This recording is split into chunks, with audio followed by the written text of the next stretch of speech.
Hello shooters, my name is James Towle and welcome back to Trigger Sports TV. We're going to talk about the Tueller Drill on today's episode. Now, if your wife just turned to you and said, the Tueller Drill, isn't that the new drill that Dennis is using? Or if you just turned to her and said, the Tueller Drill, I saw it at Home Depot. Change the channel. This is not the show for you. However, if, like the most of us, you know what the Tueller Drill is, and that was a drill that was begun by Dennis Tueller back in the 80s to establish a safe zone. What is the distance it would take for you to pull your gun and defend yourself against an oncoming attacker with a knife or with a baseball bat? That was clinically proven back in the 80s by Dennis Tueller. Now, what we're going to do here today is we will do that clinically, but we will also take it one step further and see what it's like to do it with just an average shooter. So let's see what the reality of the Tueller Drill is. We'll be right back.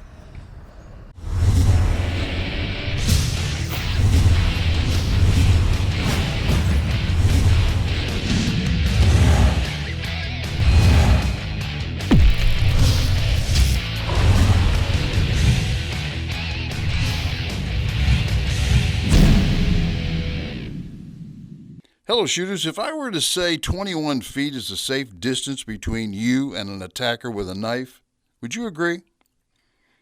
Yes, you're armed with your favorite concealed carry gun and the attacker has only a small 3-inch sharp blade. So who wins and who gets a ride in an ambulance? That's what Steve Vandermolen and the members of the Thunder Gun Range will demonstrate on today's show. Okay, what we're going to do is I'm going to stand here with my hand on my shoulder, on your shoulder. Okay. When my hand comes off of your shoulder, Okay. I want you to draw, deliberately draw, fire 2 center mass hits on that target right there. All right, good. All right? Any questions? Nope, understood. Okay. You having a good day? Oh, I'm having a blast. It's Everything awesome. going okay? Yeah, as far as I can tell. How many kids you got? I've got How old are they? I've got one that's hitting the teen years, and then I got a little kindergartner. Really? I do. How long have you lived in the Houston area?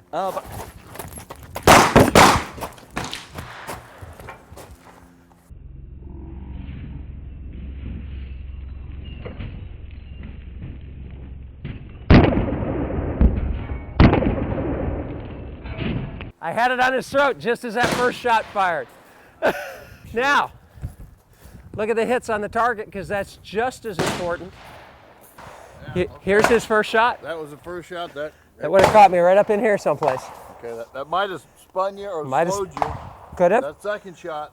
But I mean, when you see that on film, that is going to be so close that you can understand clinically why it was established that way. One more time? All right, you want me to tape it? Yeah, let's tape him up. Monday. I'm loving it. Good. What would you like to do today? Well, I'm...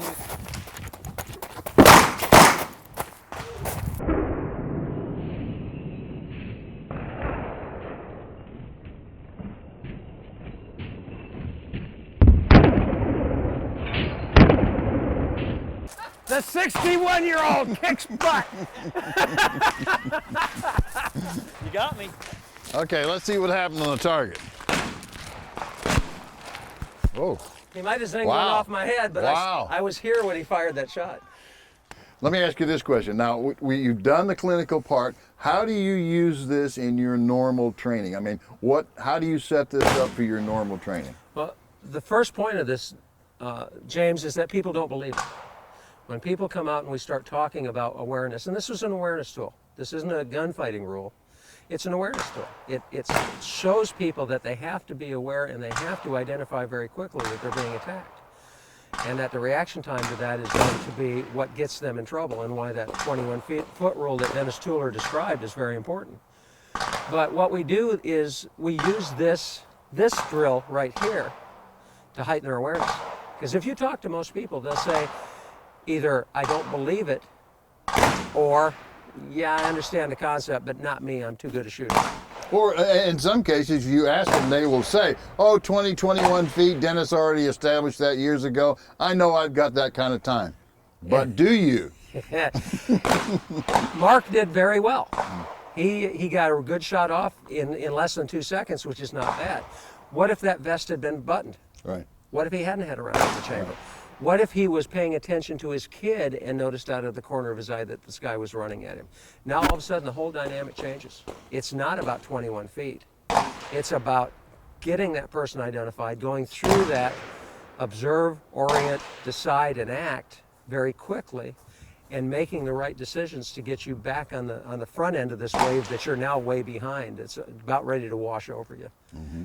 Okay, so we proved it clinically. Right. Give me your opinion on what you thought when the whole thing was going down. Now, you knew what was going to take place. I knew ahead of time, and I can honestly tell you that my mind basically went blank as soon as Steve took off running. And, you definitely aren't thinking about it. I'm pretty sure I didn't even have a real sight picture. But, just due to training, I at least got the shots going in the right direction. Okay, and so what you have learned from this is? Then I need better practice a lot more and figure out what I'm going to do up front, and that includes maybe moving my boundaries out to give me a little more time aside from the 21 feet. Okay, and I think that's what we're going to attempt to do next, because there are things, and Steve's about to tell us what they are, that unless you're standing there, and that's what we just proved, that's probably not the way to do it. You need to move, right? Absolutely true. If you're standing there flat-footed, if Mark had been where that target was, I'd have run right over the top of him. My momentum would have carried me into him, even if he'd gotten a good shot on me.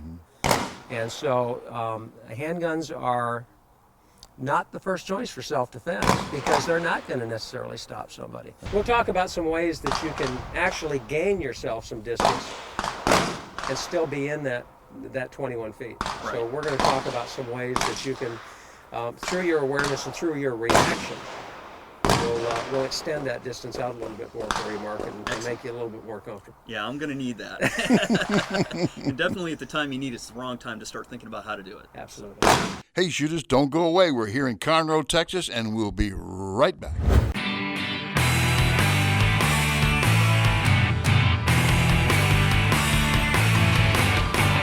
Hey, shooters, we're here today at the Thunder Gun Range with lead instructor Steve Vandermolen. Our challenge this week, to take a close look at the Tueller Drill.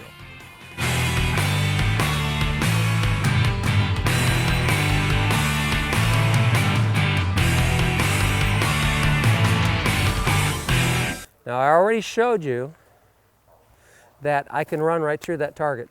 Absolutely. Okay, so you know that. Yep. So what I want you to do this time is I want you to back in either direction. And what I want you to do is, as you're backing, do a sweep away from me. Okay. So what you're trying to do is get your assailant to carry his momentum past where you are.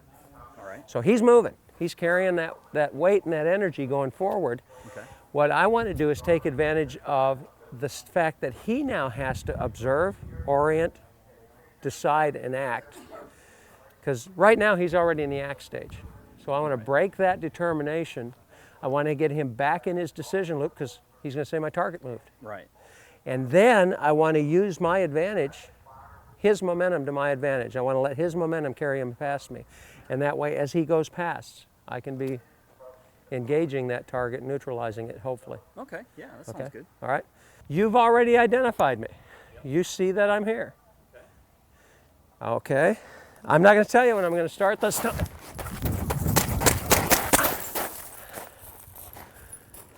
Good job.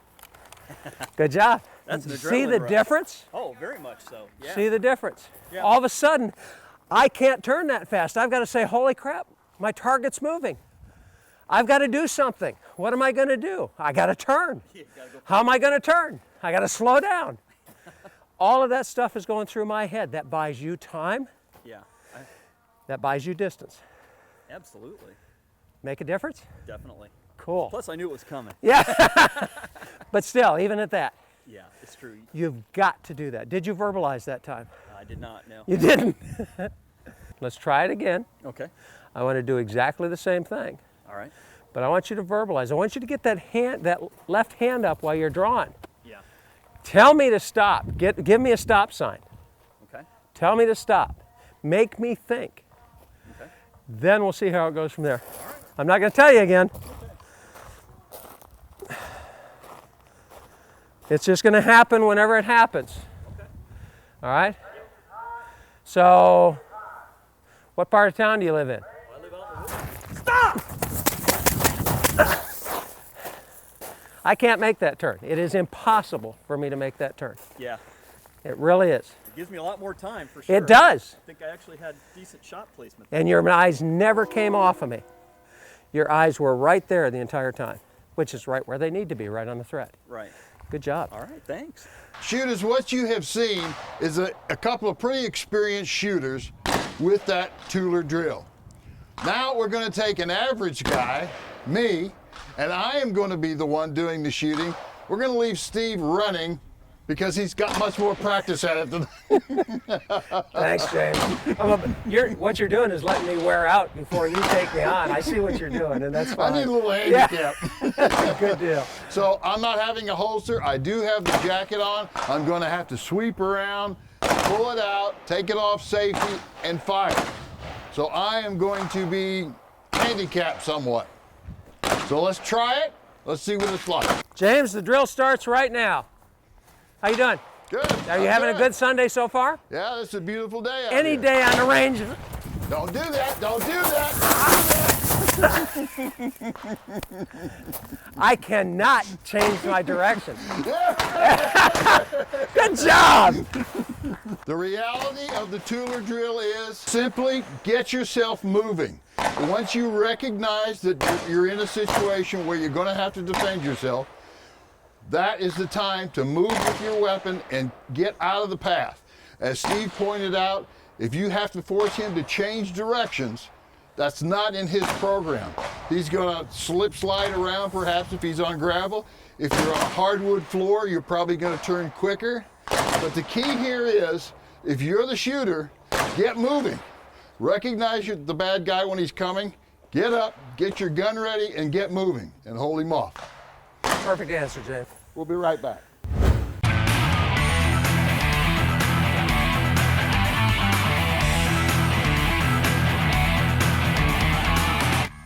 Hello shooters, we're here at the Thunder Gun Range in Conroe, Texas with Senior Instructor Steve Vandermolen and some of his members who have volunteered to really take a close look at the Tueller drill, break it down, and put the drill into a real-life test. When you leave here today, you may be surprised. Even with the wind.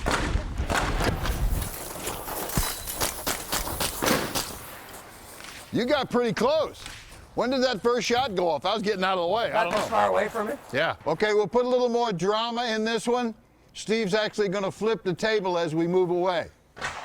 Slow him down a little bit more. So what do we think? Yeah. Have a good day? Yeah, we're having a good day. I think we've got some sandwiches coming and maybe Good. some liquid That'll be good. refreshment. Awesome, that'd be all right. Stop! Move! Move! Stop! Stop! Stop! Ooh! Woo! Now you just missed that post. Okay, in that last scenario, I thought the idea of flipping the table over was a good idea. What do you think? I think it worked great. It put a barrier between me and that attacker. The problem was, we told Mark to move when he was shooting. I could move back, but as I was moving back, I saw you on one side, I saw John and Mark on the other side, and it limited my ability to turn, because if I had turned left, I'd have put them between me and the assailant. If I had turned right, I would have put you between me and the assailant. Either way, it would have been good for you, Right. and it wouldn't have helped me with the assailant at all. So it left me in a funnel where the only thing I could do was back straight up. Right, and I think that's a good scenario for that reason. Because Exactly. if it did take place in a public area, you would have all those, we're trying to get the attacker's thought pattern thrown off. But in fact, in a public situation, your thought pattern is also going to be confused with what's going on around you. So there is a significant delay going on here. Exactly. Not only that, but there's all those innocent people, all Right. those people that I cannot engage Right. that are there. And I have to be aware of all of those people around me, not just my assailant at that point. And it's amazing how much that limits your ability to move, your ability to vocal, all of the stuff. It's another distraction. I think we got another scenario for your class, right? We do. We're going to use that one. Okay, shooters, we've come up with a third scenario. Now we're going to have an attacker and someone going to their car. Explain this a little bit to us, Steve. What we're going to do, James, is it's going to be a typical parking lot scenario. A person walk into their car. They've got something in both hands, obviously. Plenty of opportunities for someone to surprise them when they're in a vehicle or approaching their vehicle. So we're going to approach the vehicle. As we're getting into it, We're going to be attacked by Michael here, and we're going to use the vehicle as a way to bias that 21 feet. Okay, good. And we're going to switch to airsoft, right? We're going to switch to airsoft. We want to be able to make some noise and not hurt anybody. Right, so. right. Okay, who's our attacker? Michael Walters. Okay, Michael. Good luck. Thank you, sir. Let's see what happens.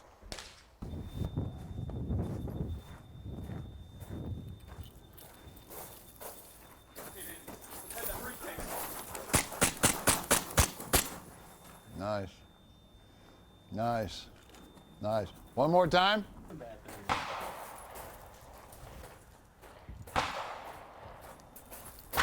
Stop! Get away from me! Get away! It's okay, kept shooting. Okay, now that was pretty good. Now that was a very realistic, considering the area we're working in, this could happen to pretty much anyone. This was a very realistic scenario for a number of reasons. You're not necessarily going to be fighting on your feet. We learned that the hard way.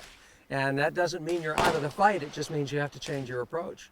Using the vehicle as a way to gain distance. The attacker now has to move around the vehicle. I've got something between me and him. That gives me an advantage. Throwing my keys at him Right. when he approached. Right. That was a way to distract him. And if you watched Michael, his eyes followed those keys as Right. they came at him. So it was another distraction. Anything you can do to buy time, it gives you a better opportunity to survive. And I think that's the point. When you have these things, you need to take advantage of everything that you have. You took advantage of the bag you were carrying. You took advantage of the keys in your hand. Now, you as the attacker, we know that you looked at those keys because it did distract you, correct? Yes, sir, it did. It definitely caused some misdirection on my part. It gave him extra time to get away from me, and his change of direction also forced me to rethink my whole situation as I was approaching. So it kind of threw off the attack, right? Because you were expecting something easy. You were just going to come around and do what you were going to do, and all of a sudden he was ahead of you and did the things that he did. Exactly, exactly. Okay. I think that was a great scenario. I think it's a very realistic scenario, and like Steve said, could happen to any of us going to any parking lot, anytime, day or night. Okay, we've come up with a fourth scenario, and this one, again, very common. I'm going to have Steve just talk us through it, and then we'll show it to you. James, very rarely do bad guys work by themselves. Normally they have partners, they have people that are working with them, and a lot of times the goal of that partner is going to be to distract the victim, to get the victim sucked into their situation and give time for that attacker to then close that distance, be real close before they ever notice what's going on. And I'll tell you, it happens often and is probably one of the most dangerous situations that any of us can face, especially in a park lot. And that's probably a real gang kind of a situation too, where they would plan it out, they think it through, they know what they're going to do, and they just wait for the right guy to come along, and that's what we're going to see next. Hey, sir, I'm Yeah. having some car trouble. Could you- Yeah, just stay right there. That's cool. Stop! Stop! Stop!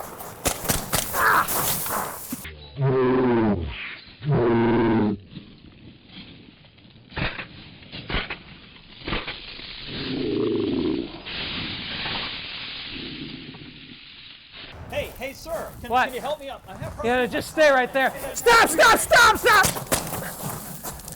Hey shooters, don't go away. We're here in Conroe, Texas, and we'll be right back.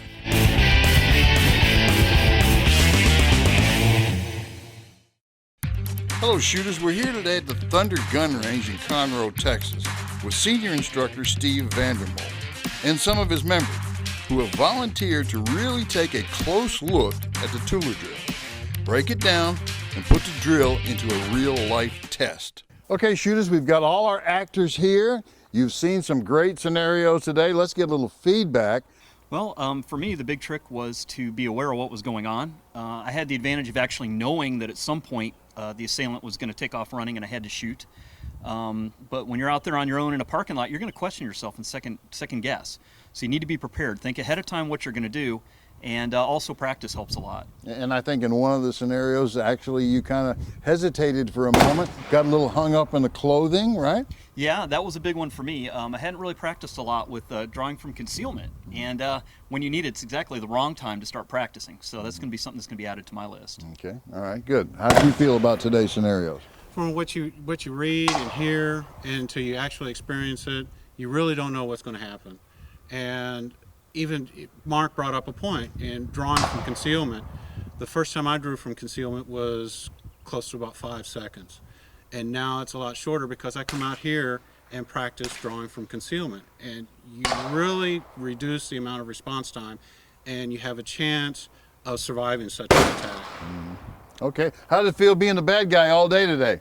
It was quite exciting, quite exciting. I tell you what though, until you can try to visualize these scenarios all you want, but until you have an opportunity like we've had today to actually walk through these scenarios, it's really an eye-opener that it's a lot different than what you expect it to be. Okay, now Steve, I know that you were talking earlier about actually putting together classes that use these scenarios. Tell us about that. One of the things I learned today, James, is talking about it and even demonstrating it like we did with Mark earlier today still doesn't give the full impact of somebody running at you. And I think the only fair way we can train our students is to give them that opportunity of putting that pressure on them, of having an assailant come after them. And we're going to incorporate that into our classes. We're going to make that part of future classes, not for our basic students, but for our more advanced students. Okay, and if people want to become involved in that, in the advanced class, who would they contact and how would they go about doing it? They can contact me at steve@thundershootersclub.com. And if they're in the Houston area, we're going to give them the best training they can get anywhere in the world. We're doing a world-class training here for them. Okay, it's a great range. Shooters, if you have the opportunity, you're in the Houston area or coming to the Houston area, you know how to get in touch with Steve, and he'll tell you how to get to the range. And I guarantee you will learn something the day you show up. So I want to thank all of you for pitching in today. Thank you, and I think we had a real good day, huh? Absolutely. Absolutely. Great time. Okay, thank you very much. Hey, we'll see you again next week.